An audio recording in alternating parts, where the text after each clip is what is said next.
SIR பணியால் திருப்பூரில் தியாகி பழனிசாமி நகரில் 320 வாக்குகள் காணாமல் போனது அதிர்ச்சியை ஏற்படுத்தியுள்ளது. 23வது வார்டு தியாகி பழனிசாமி நகரில் மொத்தம் 800 பேர் வசித்து வருகின்றனர். கடந்த 30 ஆண்டுகளாக குடியிருந்து வரும் அம்மக்கள் நாடாளுமன்ற, சட்டமன்ற, உள்ளாட்சி தேர்தல்களில் வாக்களித்து வந்துள்ளனர். ஆனால் தற்போது எஸ்ஐஆர் பணியின் போது தியாகி பழனிசாமி நகர் வாக்குகள் முற்றிலும் விடப்பட்டுள்ளன.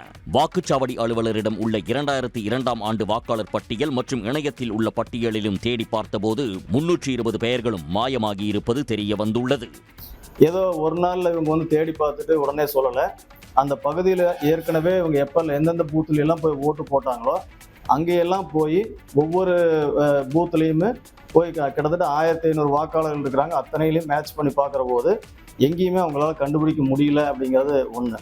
அது இல்லாமல் பக்கத்தில் வேற வார்டுகள் ஏதாவது இருக்கா அப்படின்னு சொல்லி அதுலேயும் போய் தேடி பார்த்துருக்காங்க, அங்கேயும் கிடைக்கல. எனவே குளறுபடிகள் நிறைந்த சிறப்பு தீவிர வாக்காளர் சீராய்வு பணியை கைவிட்டு தங்களது வாக்குரிமையை திரும்ப வழங்க வேண்டும் என்று அம்மக்கள் வலியுறுத்தி உள்ளனர்.